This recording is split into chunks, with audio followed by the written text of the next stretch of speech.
Que les écailles tombent de nos yeux, afin que nous puissions marcher dans la victoire avec toi et en toi. Au nom de Jésus, nous avons prié avec foi et nous disons Amen. Amen. Bien-aimés frères et sœurs, nous allons prendre nos Bibles et nous allons lire dans 1 Jean le chapitre 3, le verset 8.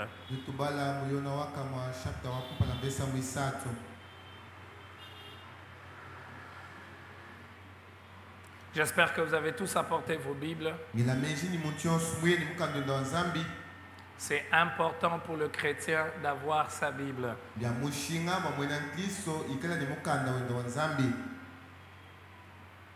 1 Jean le chapitre 3, le verset 8. Il est dit ceci: celui qui pêche est du diable, car le diable pêche dès le commencement. Les fils de Dieu apparus afin de détruire les œuvres du diable. Dans la dernière partie de ce verset,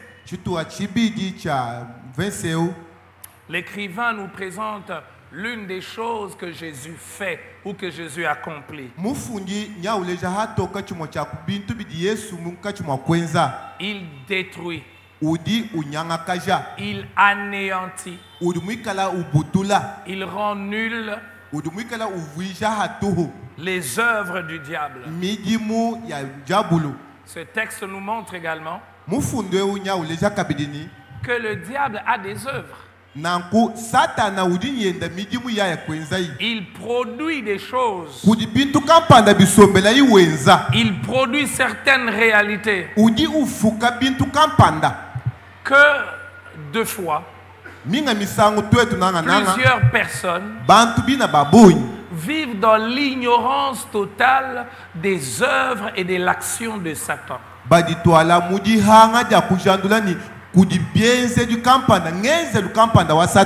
Pourtant, la Bible nous montre que Jésus est venu pour détruire ses œuvres.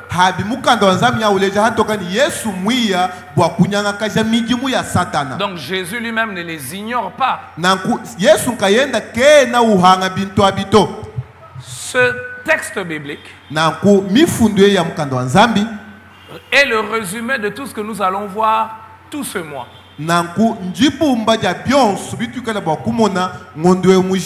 Et voilà pourquoi nous commençons par ce texte. Le Fils de Dieu apparut afin de détruire les œuvres du diable.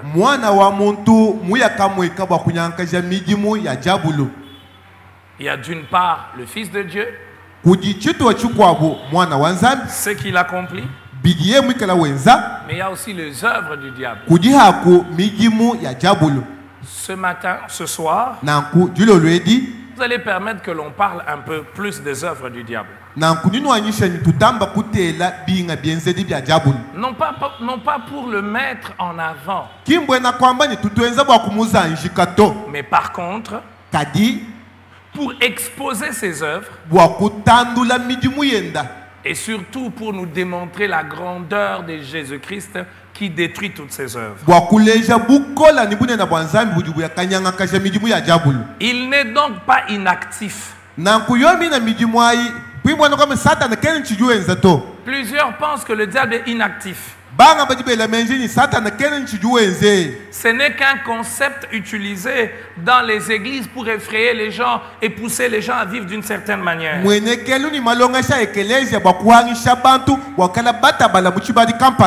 Il produit des œuvres. Donc il agit. Mais comme il est mauvais, comme il est méchant, comme il n'y a point d'amour en lui, ses œuvres ne peuvent être des bonnes œuvres. Ses œuvres ne peuvent que refléter sa nature et son caractère. Alors, Prenons encore un autre texte biblique qui nous montre en fait comment il agit, comment il procède, comment il fait. Matthieu le chapitre 13, le verset 25. Il est dit ceci. Mais pendant que les gens dormaient, son ennemi vint, sema de l'ivraie parmi les blés et s'en alla. Jésus donne ici une parabole pour expliquer à ceux qui l'écoutaient certaines réalités. Et il donne cette parabole où il y a eu la bonne sémence qui a été placée dans un champ. Mais pendant que les gens dormaient, l'ennemi vient. Il vient s'aimer l'ivraie. Ce texte que je viens de nous proposer nous enseigne trois choses. La première chose, c'est dans le temps qui est choisi. L'ennemi choisit un temps particulier.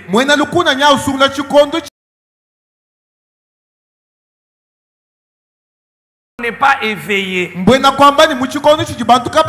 Pendant qu'on ne contrôle rien. Quelle manière plus claire de décrire comment il agit.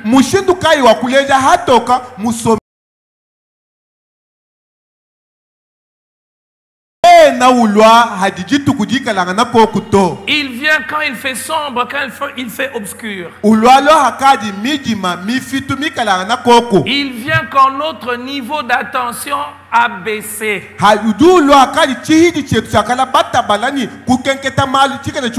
Il vient dans le sommeil. Et le sommeil spirituel.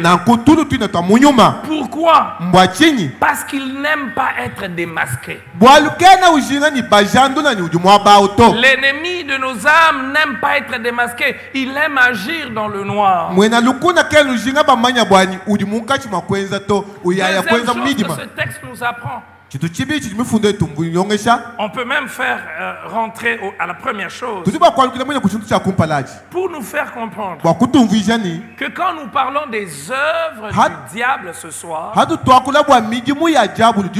c'est parfois des œuvres qui ne sautent pas aux yeux. C'est des œuvres qui sont faites d'une manière sournoise. C'est pour cela qu'il faut le discernement. Parce que sans le discernement, on ne va pas le démasquer. Il aime agir dans l'ombre. Alors la deuxième chose que ce texte nous apprend sur les œuvres du diable, c'est qu'il amène la confusion. Il sème l'ivraie là où on a semé le blé.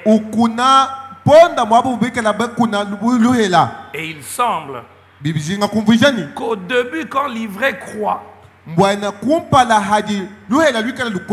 et que le blé croît également,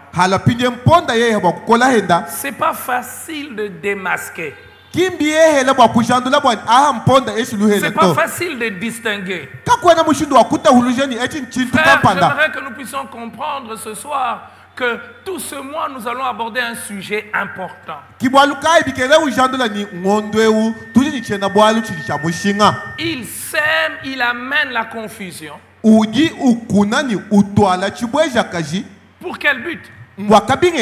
Pour que facilement on ne le reconnaisse pas. D'ailleurs, dans cette parabole, quand vous lisez au verset 26, lorsque l'herbe eut poussé et donné du fruit, l'ivraie parut aussi. Donc, quand il n'y avait pas encore de fruits, on ne savait pas reconnaître facilement.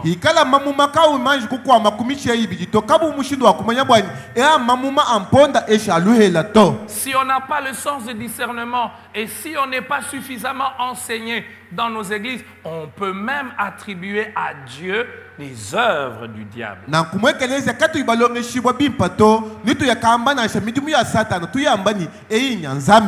On peut même passer à côté des œuvres du diable. Et c'est parfois le cas de plusieurs personnes. Il y a des exemples que j'ai donnés hier, dimanche. Il y a d'autres que je vous ai donnés il y a quelques semaines lorsque je parlais sur l'esprit de Python.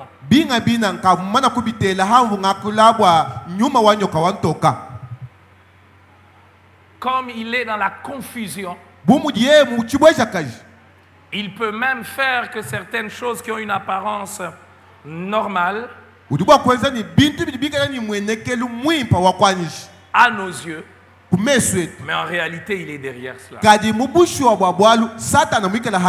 Je vous ai parlé de ce jeune homme qui avait deux problèmes. Il a développé une tuberculose.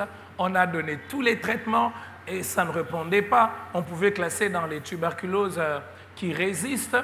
Mais en réalité, il y avait un de ses oncles à qui son papa chez qui il avait emprunté de l'argent pour payer la scolarité. Et il devenait incapable de payer les études, de rembourser la dette.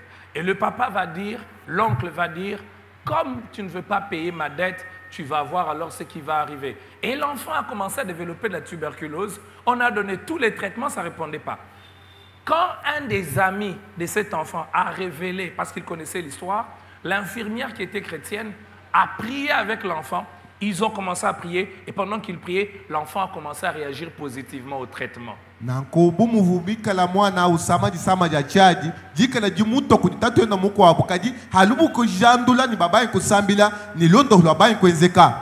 Dimanche, j'ai raconté cette histoire au deuxième culte, une histoire triste. Une jeune sœur que nous avons encadrée lorsque nous étions responsables des jeunes à l'église de la Borne Salongo. Elle avait 20 ou 21 ans. Elle entre à l'université, celui qui devait bouffer la dot était âgé. Alors un jour, il arrive à la maison et puis il va dire, vous ne voulez pas que cette jeune fille se marie afin que je puisse bouffer ma dot. Vous attendez que je puisse mourir? Vous allez voir ce qui va arriver. Il rentre et le jour suivant, une petite pluie et puis des tonnerres. Et la foudre va frapper la jeune fille, elle va mourir.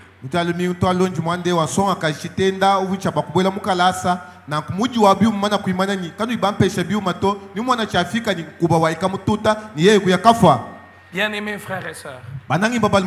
Mais voyez-vous, quand est-ce qu'il s'aime? Quand est-ce qu'il parvient à faire de la confusion? C'est quand il y a le sommeil. Les sommeils, frères et sœurs, est un terrain très favorable pour l'ennemi.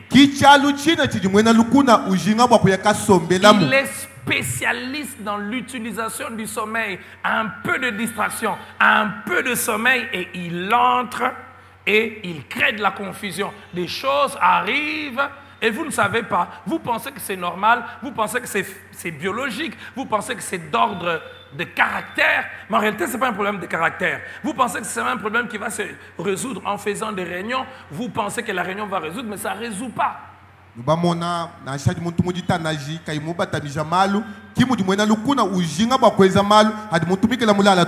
Alors, il utilise le sommeil comme une anesthésie.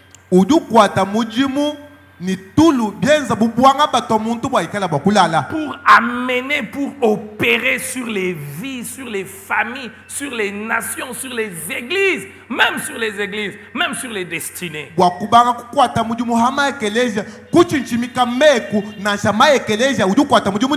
Mais gloire soit rendue à Dieu pour Jean le chapitre 1 Jean, le chapitre 3, le verset 8, qui nous dit « Le Fils de l'homme a paru pour détruire les œuvres des ténèbres ». Ça veut dire, quand le Fils de l'homme n'est pas là, les œuvres des ténèbres prospèrent. C'est pour cela que nous parlons de Jésus. Et nous parlons de Jésus qui libère de toute forme d'oppression. Parce que sans Jésus, aucun homme, quels que soient ses diplômes, quelle que soit sa connaissance, ne peut résister à l'ennemi. Il est plus malin, il est plus intelligent, il est plus futé que tous les êtres humains.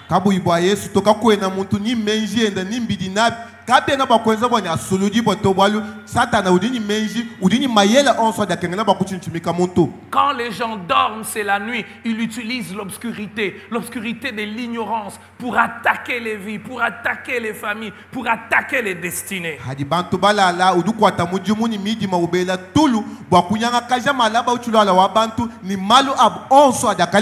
Parce que la nuit, dans le sommeil, on devient plus vulnérable.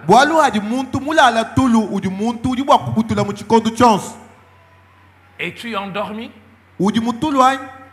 Je répète encore que le but de ce mois sur la délivrance n'est pas de nous effrayer, mais c'est de nous pousser encore à nous réveiller.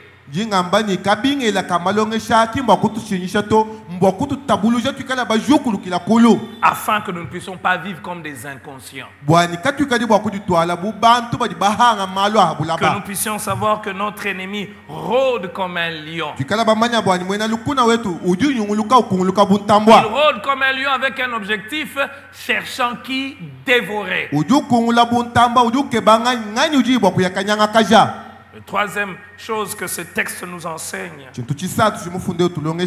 il sème l'ivraie parmi le blé. Il ne va pas loin de là où Dieu agit. L'ennemi ne va pas loin de là où Dieu agit. Quand vous étudiez l'histoire des réveils et leur déclin, vous découvrez que ce qui a causé le déclin de certains réveils, c'est certaines choses qui se sont faites à l'intérieur.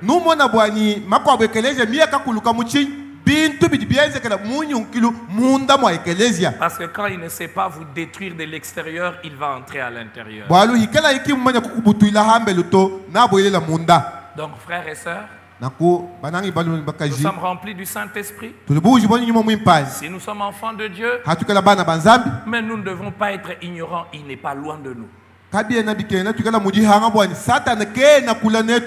Il n'est pas loin de nous et c'est important que le chrétien puisse le savoir. Nous sommes engagés dans une guerre. Le jour où tu te convertis, tu dois le savoir. La guerre fait rage chaque jour.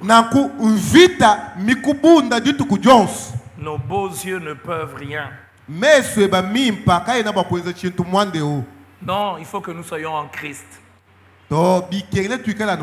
Et que nous ne soyons pas endormis. Que nous soyons éveillés. J'aimerais que nous puissions lire un autre texte dans Psaume 74, le verset 20.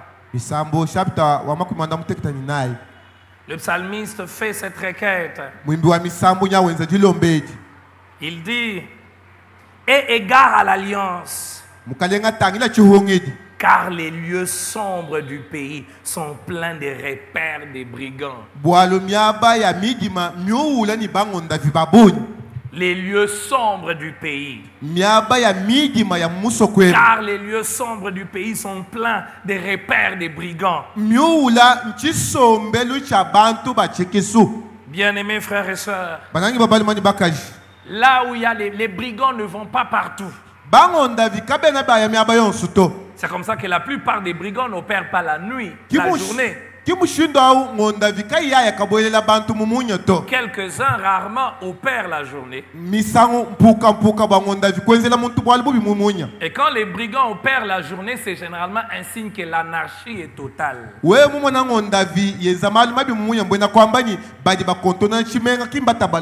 Mais généralement, ils aiment la nuit. Ils aiment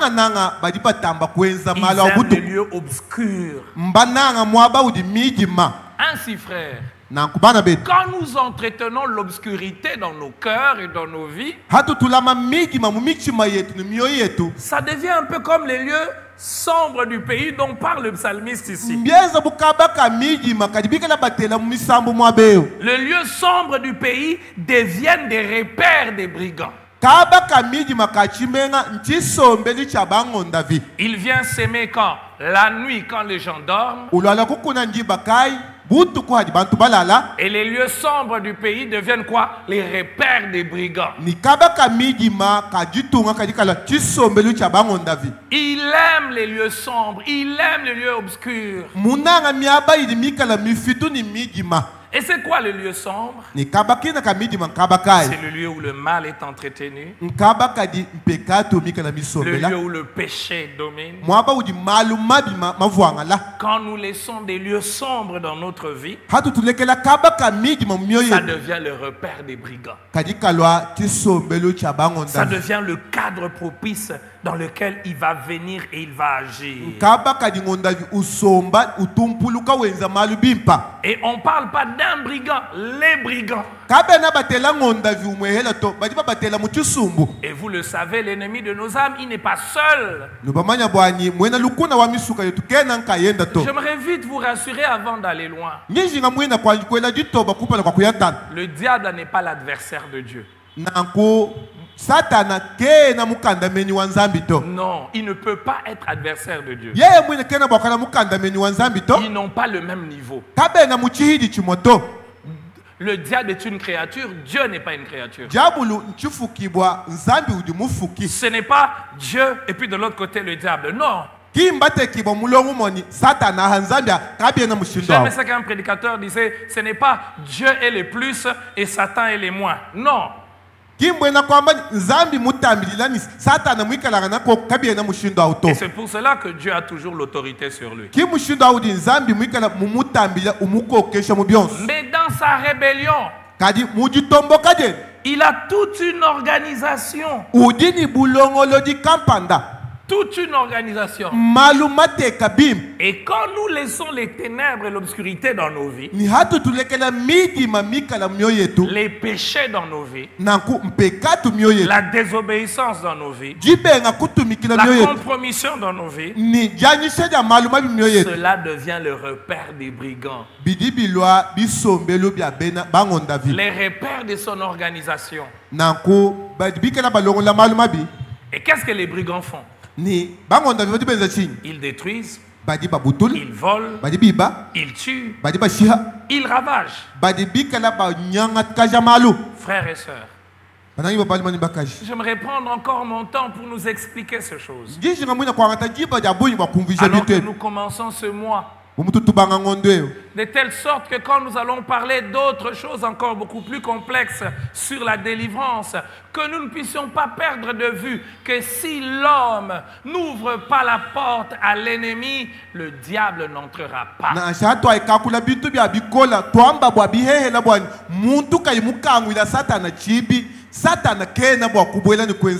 Mais il arrive malheureusement que l'homme lui ouvre la porte par le sommeil, en entretenant des zones de ténèbres dans nos vies. Et nous avons un autre texte qui nous en parle. C'est dans Éphésiens le chapitre 5, le verset 11. L'apôtre Paul, conseillant les Éphésiens, leur dit ceci: et ne prenez pas part aux œuvres infructueuses des ténèbres. Voyez-vous, les œuvres du malin, ce sont les œuvres des ténèbres. C'est des œuvres liées à l'obscurité. Et nous ne devons pas prendre part à ces œuvres parce qu'elles sont mauvaises. C'est dans les ténèbres qu'on fait les mauvaises choses. Parce que quand on veut faire des bonnes choses, on n'attend pas les ténèbres. Les bonnes choses, on les fait au vu et au su de tout le monde. C'est pour cela que je prie ce soir. Seigneur, ouvre les yeux spirituels de chaque membre de l'église de la borne Bakwadianga. J'aimerais le répéter encore, Seigneur. Ouvre les yeux de chaque membre de l'église de la borne Bakwadianga. Ne prenez pas part aux œuvres infructueuses des ténèbres, mais plutôt faites quoi? Condamnez-les. Nous allons parler des œuvres infructueuses des ténèbres. Mais permettez-moi de citer certaines œuvres. Préparer des poules pour les ancêtres.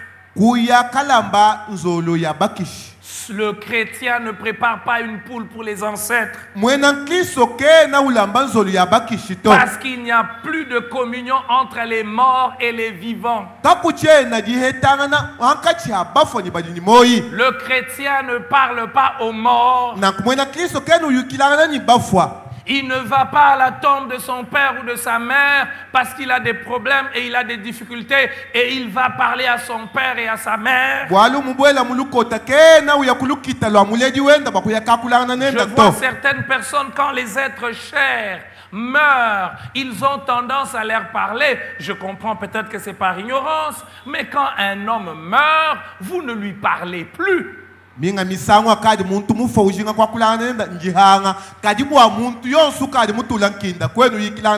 Parce que cette personne est morte. Et la Bible interdit tout contact entre les morts et les vivants. Nous aimons les êtres chers qui sont partis dans l'au-delà. Mais parler avec eux peut nous soumettre à la manipulation des démons. Et cela peut devenir un piège. Voyez-vous, le chrétien ne participe pas aux œuvres infructueuses. Elle ne porte pas de fruits. Par contre, elle amène la mort. Et j'aime comment l'écrivain décrit ces œuvres des ténèbres. Elles sont infructueuses. On doit les condamner. Le chrétien ne participe pas à ces œuvres pour... voilà, il faut enlever l'esprit du mort. Quand on est une veuve, alors tu dois connaître un membre proche de la famille de l'homme pour enlever l'esprit du mort.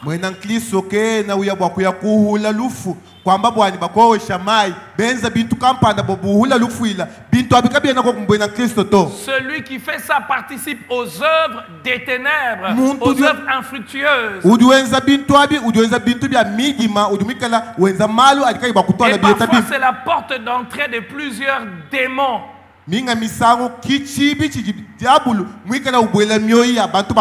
Et il aime ça. Quand vous êtes marié avec quelqu'un, le jour où il meurt, les liens sont coupés, c'est fini. Et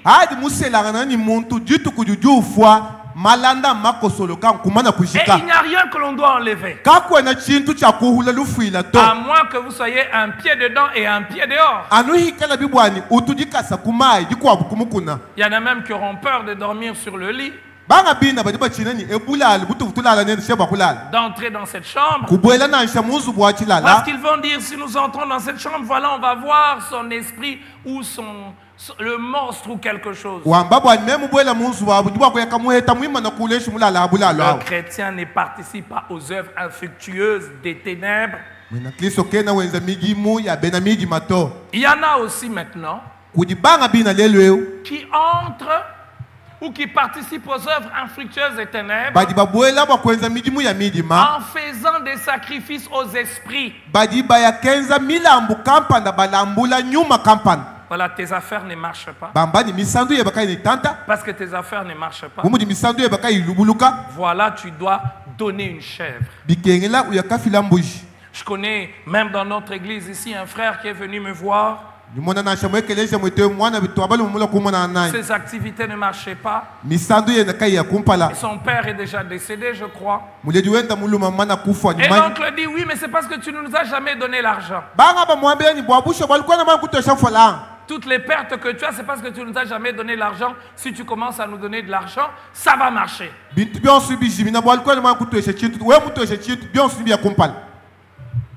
Je connais encore un frère qui est venu ici, ça fait très longtemps. Ses parents ont quitté le Kasaï, ça fait longtemps. Il a grandi à Lubumbashi, ses parents sont même morts. Il a voulu se reconnecter à ses origines, connaître la famille de son père. Quand il est allé au village, on lui a dit, voilà, tu as bien fait de venir, malgré qu'il leur a donné des biens. Non, il faut qu'on fasse un repas spécial.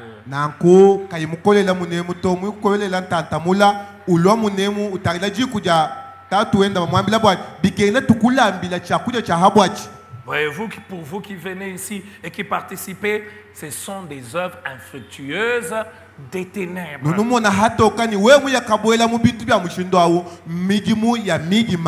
Il y en a même d'autres qui vont aller se faire inciser. Il y a des protections. La protection de notre famille. Il y a la protection de notre clan. De notre tribu. On fait ceci pour être protégé. Il y a même certains qui disent que nous devons accepter. Il y a des familles où on sait que c'est l'autre là qui a des fétiches, des gris-gris pour protéger toute la famille.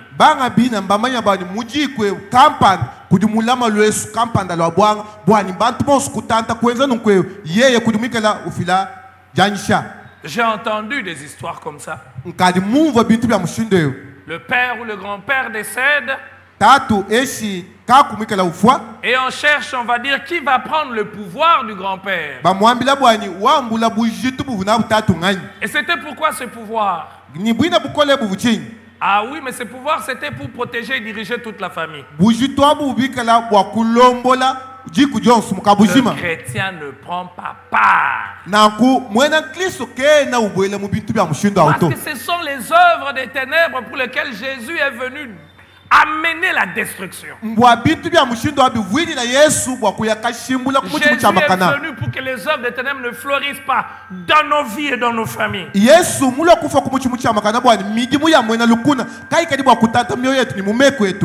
Il agit donc dans la nuit. Et ses œuvres sont ténébreuses. Et par ses œuvres, parfois il domine sur des cours d'eau.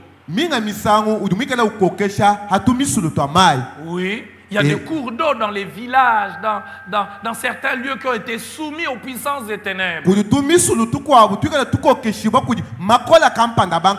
Vous le savez? On a fait des cérémonies. Voilà, ces cours d'eau, c'est des cours d'eau hantés.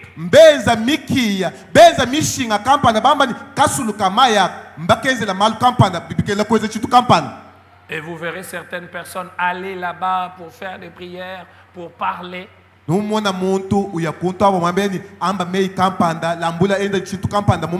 Parfois, c'est des familles tout entières.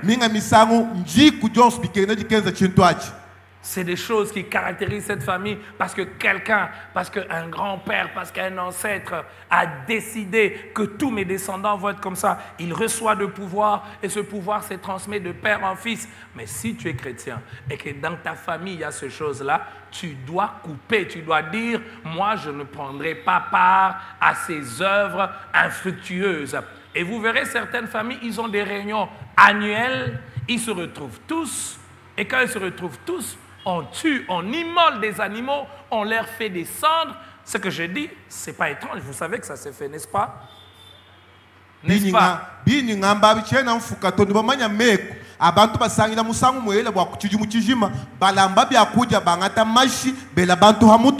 Peut-être que vous ne le connaissez pas, mais c'est les œuvres des ténèbres. Et comme ils se cachent, on fait paraître toutes ces cérémonies comme si c'était pour le bien.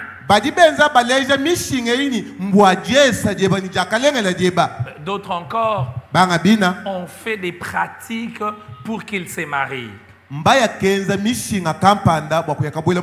Il faut que tu donnes une poule. Et on va prendre la poule, On va l'agiter. On va te taper au front. On va taper au pied. À qui on a fait ça ici? On prend la poule, on tape. À la tête, aux épaules. Quelqu'un m'a raconté une histoire terrible. On lui dit amène 2 poules.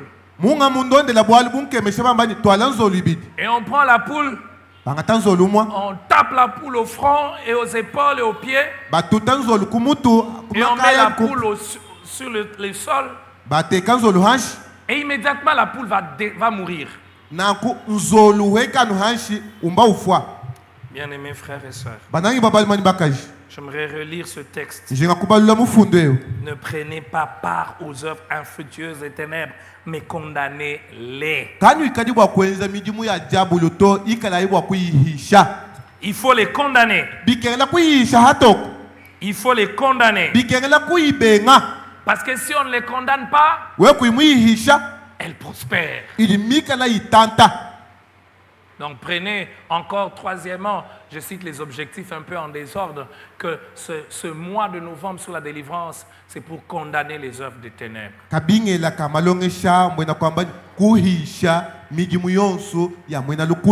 Alors j'aimerais nous proposer un autre texte.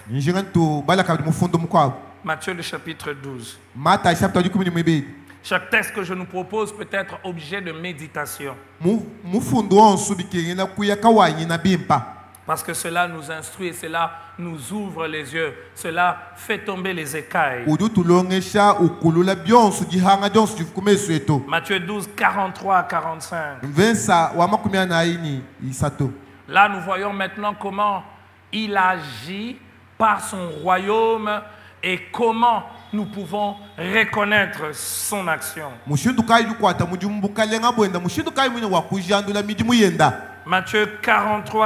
Matthieu 12, 43, 45. Alors, lorsque l'esprit impur est sorti d'un homme, il va par des lieux arides. Cherchant du repos, ils n'en trouvent point. Alors il dit, je retournerai dans ma maison où je suis sorti. Voyez-vous, il appelle le corps de l'homme sa maison. Parce que dans son royaume, le royaume des Satan, ils veulent dominer sur les hommes. C'est une lutte de domination. Ils ne sont pas à l'aise quand ils ne dominent pas sur les hommes. Ils dominent sur les hommes. Et ils font tout pour dominer sur les hommes. C'est pour cela, frère, sans Jésus, je le répète, même si tu as un grand diplôme, tu as un PhD, tu es docteur, tu as un master, sans Jésus, tu es livré. Sans Jésus, tu ne peux pas tenir.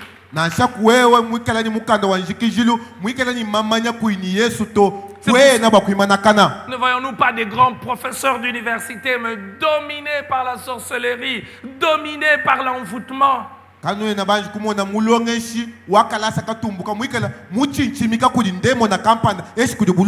tenez ceci, la sorcellerie, l'envoûtement, ce n'est pas seulement là où il y a la pauvreté. Parce que nous, on pense que c'est là où il y a la pauvreté qu'il y a les sorciers. Et parfois, les grands sorciers, c'est parmi ceux qui sont très riches, très instruits, mais sorciers, envoûtés, aveuglés.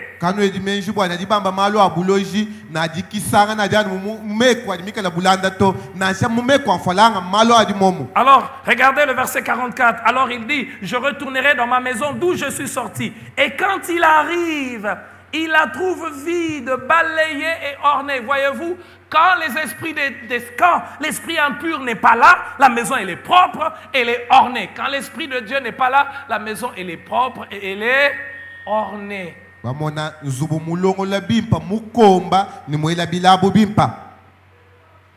Le diable est derrière la saleté.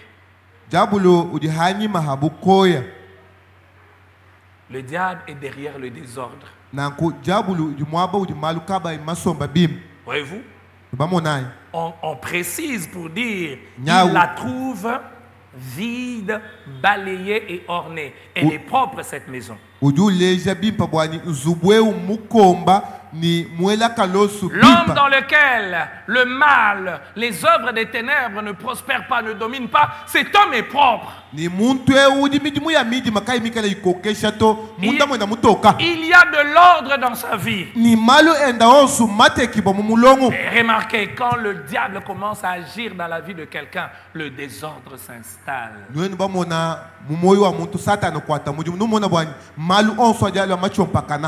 Il voudra avoir plusieurs femmes. Il voudra avoir plusieurs concubines. Peut-être qu'elle n'est pas possédée. Mais de l'extérieur, le diable le pousse. Mais quand les œuvres du diable, ces œuvres des ténèbres sont détruites par Jésus, vous verrez que la personne revient à son bon sens. La personne commence à arrêter le mal de soi. La personne ne commence plus à supporter certaines choses. Je ne veux pas tomber dans une conclusion exagérée. J'ai entendu quelqu'un dire quand quelqu'un n'est pas propre, ça veut dire que Satan est là, il est possédé. Ça, c'est une conclusion exagérée.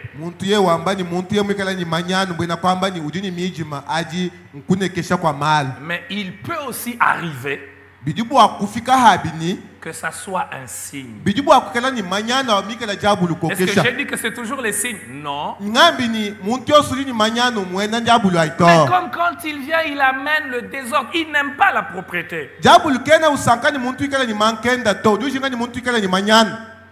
Peut-être que ce soir, vous qui suivez, vous avez l'impression que votre vie a un grand désordre. Je ne dis pas que vous êtes possédé, mais c'est peut-être un signe que Jésus n'est pas là. Et il faut avoir l'honnêteté de dire, Jésus, tu n'es pas là. Entre. Et la maison sera balayée et ornée. Il y a un mot ici qui est important. La maison n'est pas seulement balayée, elle n'est pas seulement ornée. Hélas, elle est vide. Lorsqu'on a étudié, on nous a dit que la nature a horreur du vide. Il aime le vide. Parce que dans le vide, c'est là qu'il vient s'installer. Voyez-vous ce qu'il fait? Il est parti, mais la maison elle est vide. C'est pour cela c'est une erreur grave que de faire des séances de délivrance aux gens sans leur parler de Jésus.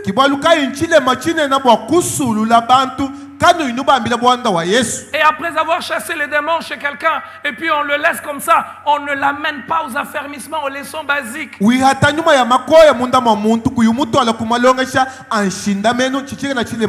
pour cela qu'il n'y a que des séances de délivrance chaque jour. Il y a malheureusement des milieux chrétiens où du 1er janvier au 31 décembre, c'est toujours délivrance, délivrance, délivrance, délivrance. Mais mes frères, quand est-ce qu'il y aura les affermissements?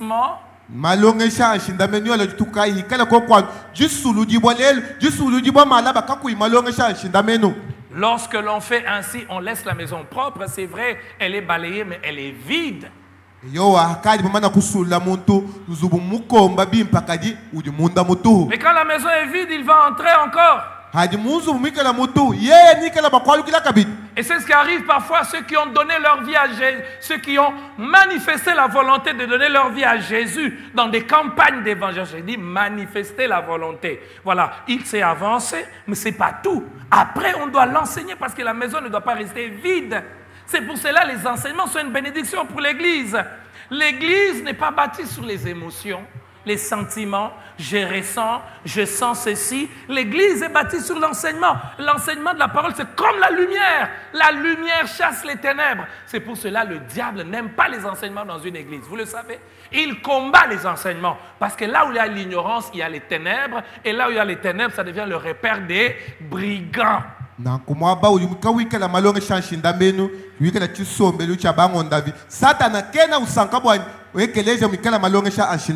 Et comme la maison est vide, vous savez qu'est-ce qui arrive? Au verset 45, il dit, au verset 44, il dit, 45, il s'en va, il prend avec lui cet autre esprit plus méchant que lui. Ils entrent dans la maison, s'y établissent, et la dernière condition de cet homme est pire que la première. Et vous savez, cela se vérifie généralement. Prenez le cas de ces personnes qui à un moment ont voulu marcher avec le Seigneur, ils commencent à fréquenter l'église, ils commencent même à servir, mais dès qu'ils rentrent en arrière, vous allez remarquer qu'ils plongent encore plus bas. Ces péchés deviennent plus odieux qu'avant même ça.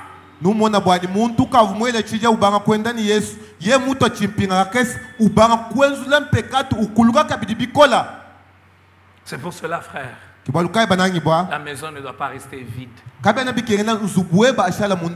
que quand elle reste vide, il va venir. Vous allez me poser la question, comment il vient? Il ne vient pas d'une manière visible. Comment son royaume agit? Le royaume de l'adversaire de l'ennemi? Il n'agit pas de telle manière qu'on peut le voir avec nos yeux physiques. Mais ce n'est pas parce que tu ne le vois pas qu'il n'agit pas. La maison ne doit pas rester vide. Que tout ce mois de décembre soit un appel à ce que chacun de nous, là où il est, dans sa maison, dans son couple, dans notre église, que nous ne puissions pas laisser un terrain qu'il peut facilement occuper.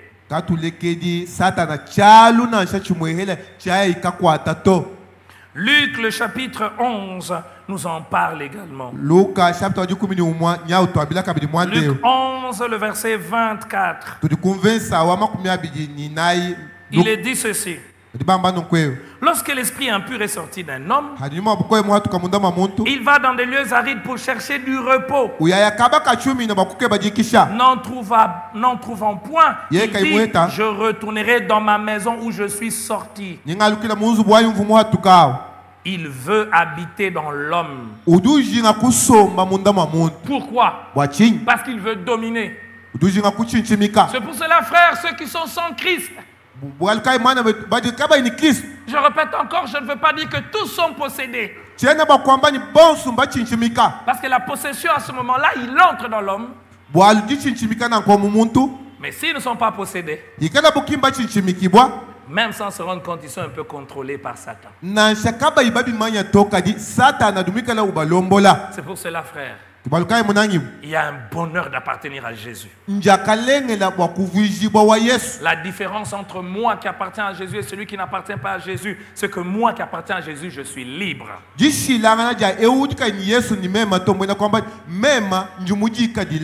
Parce que celui qui n'appartient pas à Jésus est dominé, contrôlé par l'ennemi. L'ennemi va le pousser à mentir, à déstabiliser sa propre maison, à être infidèle, à marcher dans l'impudicité, à marcher dans la fornication. L'ennemi va pousser à pratiquer la sorcellerie. Je me rappelle quelqu'un qui me raconte, il avait 3 motos ou 4 motos et puis on lui a volé une seule moto. Il est parti consulter un féticheur pour récupérer sa moto.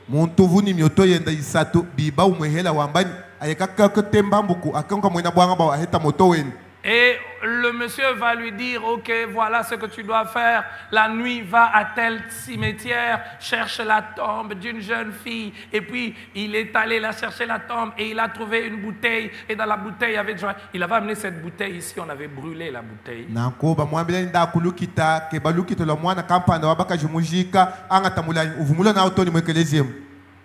Et lui-même avait peur de cette bouteille. Il fallait qu'on envoie un frère pour aller prendre ces choses et les amener ici. Il dit, je vais rentrer dans ma maison, il te possède, il te domine, il amène la peur.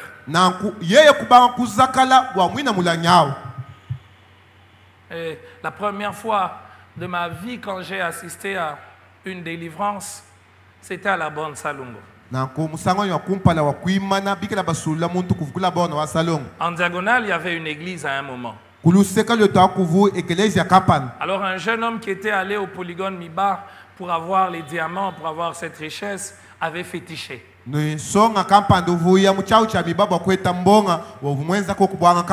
Alors ce jour-là, il est entré au polygone et il a failli mourir.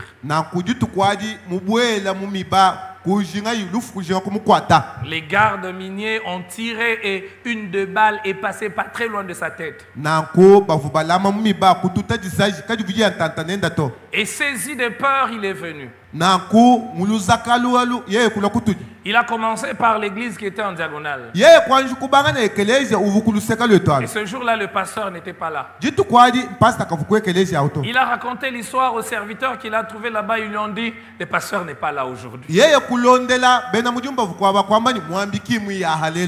Je te pose la question, si on t'amène aussi quelqu'un qui est possédé, tu vas dire que le pasteur n'est pas là où tu vas chasser. Réponds à ton voisin, tu vas chasser ou tu ne vas pas chasser?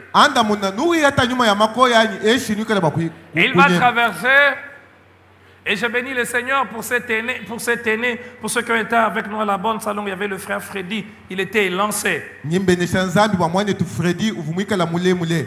Et je me suis retrouvé avec lui. La vérité, c'est que je l'assistais. Je voyais comment il chassait les démons. C'était pour ma première fois de voir quelqu'un tomber et devenir raide. Comme un mort. Vous pouvez le toucher, c'était comme un cadavre. Dans mon cœur, je disais Wondondo, Wondondo. Je me disais Kakushuka Kabijito.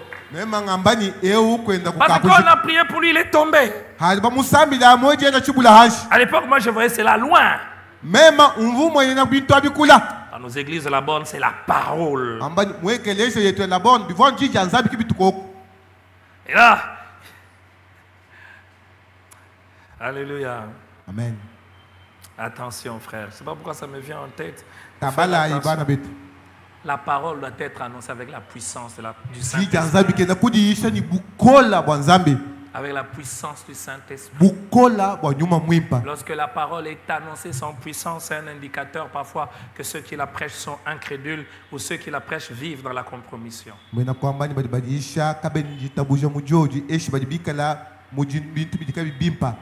Et parfois l'église peut devenir le repère des brigands.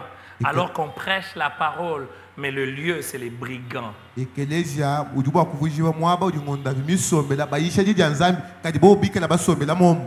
semble vers les débuts des années 90, le feu pasteur Lukusa va prêcher à la Borne Upenne. Il prêche et puis à la fin de la prédication, il dit que tous ceux qui sont sorciers s'avancent ici. Des gens se sont levés. Et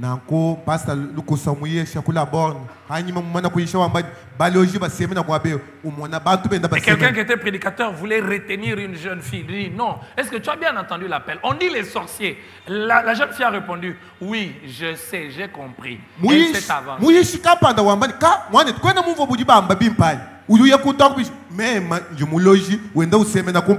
Ah oui, les œuvres des ténèbres existent. Et c'est pour cela qu'il faut la puissance. Et il faut enseigner pour démasquer les œuvres des ténèbres. J'ai entendu ce prédicateur raconter une histoire. Il dit il faisait des séances d'entretien avec une jeune fille. Première fois, deuxième séance. Ils étaient en train de, je crois, vers la troisième, quatrième séance. Il n'arrivait pas à saisir ce que la jeune fille disait. La jeune fille ne faisait que raconter. Finalement, vers la quatrième séance, je crois, il dit ma soeur, tu es sorcière. La jeune fille dit oui, c'est ce que je voulais te dire.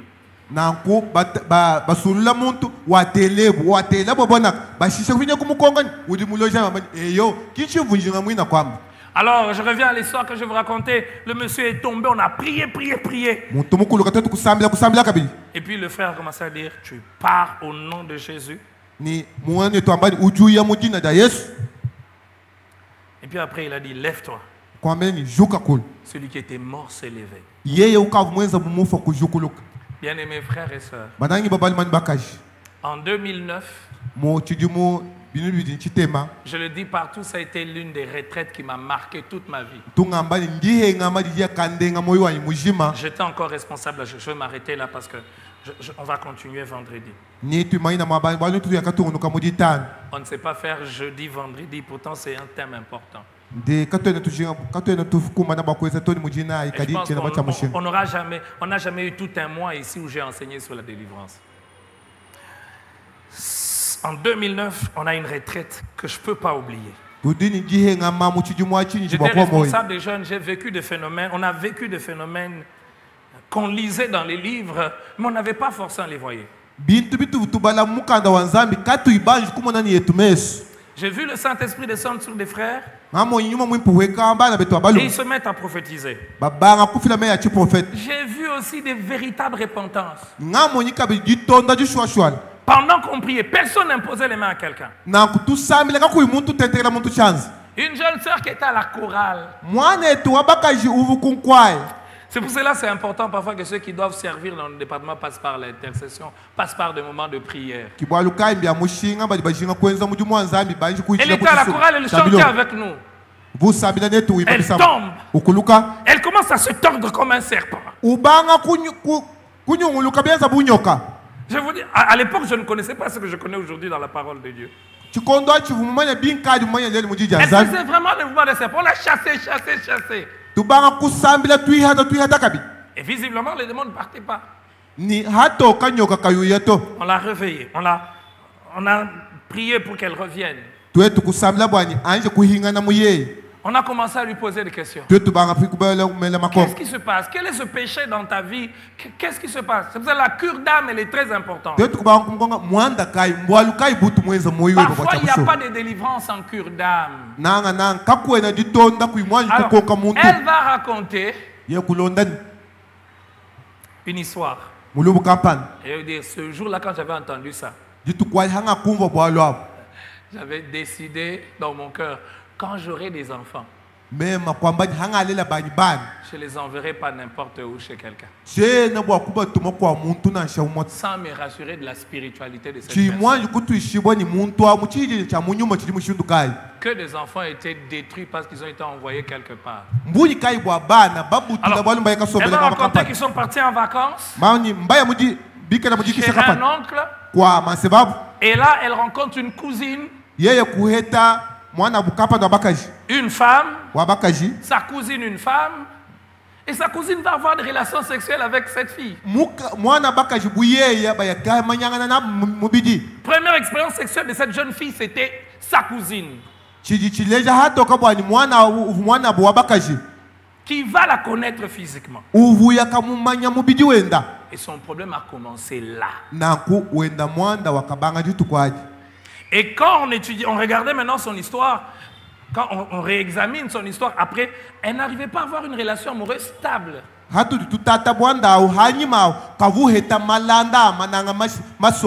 Et là, pendant qu'on priait pour elle, elle était en relation avec un frère. Le frère était là en train de voir. Mais la séance de cure d'âme, le frère n'a pas assisté. Mais le frère se plaignait tout le temps avec des preuves. Il m'a trompé avec celle-ci. Il m'a trompé avec celle-ci. Elle trompait. Mais son véritable problème, c'est qu'il y a quelque chose qui a été sémé spirituellement ce jour où elle a connu sa cousine.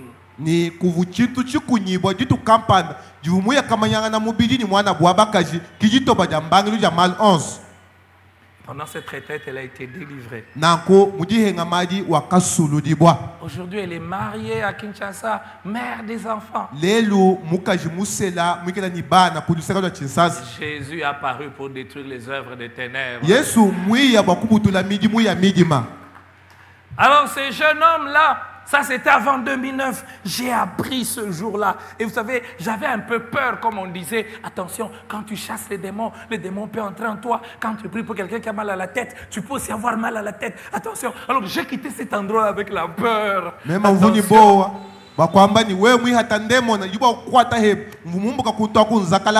Frères et sœurs, cet enseignement, c'est pour nous rappeler que notre victoire, elle n'est pas dans une cérémonie, elle n'est pas dans une pratique. Notre victoire, elle est dans le nom de Jésus. Les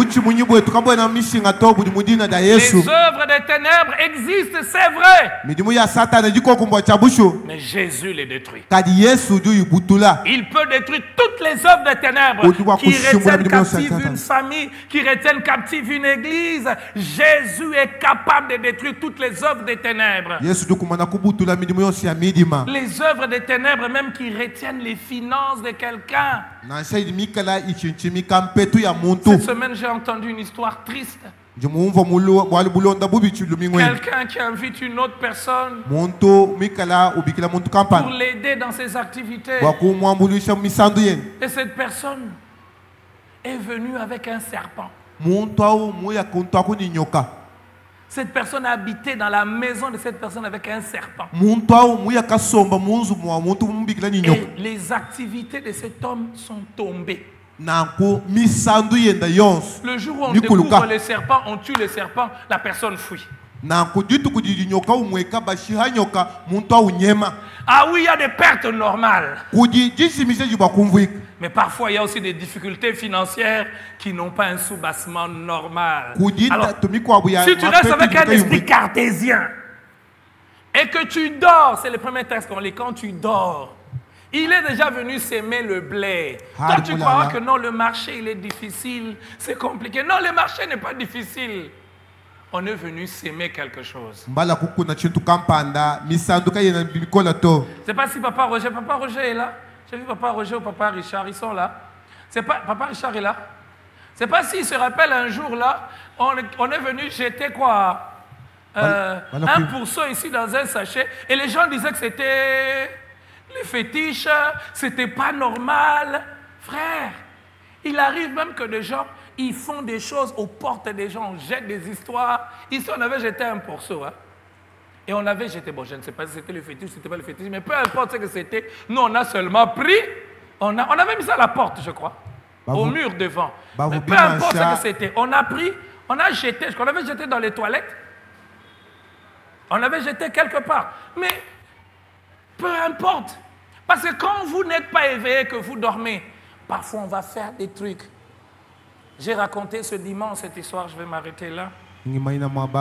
Ce frère qui me dit, pasteur, j'ai été attaqué. Vous savez, il y a des histoires, c'est comme si c'était dans le film, mais c'est vrai. Il arrive à la porte de son bureau. Il sent comme s'il est électrocuté. Quand vous n'avez jamais vécu ces choses, vous avez l'impression qu'on raconte des fausses histoires. Il a l'impression qu'il est électrocuté. Et puis, il ne fait pas des hémorroïdes. Il ne souffre pas d'hémorroïdes. Il a commencé à sortir le sang par l'anus. Il est rentré dans son véhicule, parce que je me suis mis à prier. Je n'ai pris aucun médicament. L'hémorragie s'est arrêtée. En tant que médecin, je vais vous expliquer ça comment. Docteur Marc, on va expliquer ça comment. Il a prié puis ça s'est arrêté. Et bizarrement, un de ses collaborateurs, le soir, il appelle tous les travailleurs. Il dit, comment il était aujourd'hui au travail? Il pensait qu'on vient en Bushman pour jouer. Hein. Frère, si tu n'es pas en Christ, tu vas être contrôlé, dominé, parfois même sans te rendre compte. Que Dieu bénisse sa parole.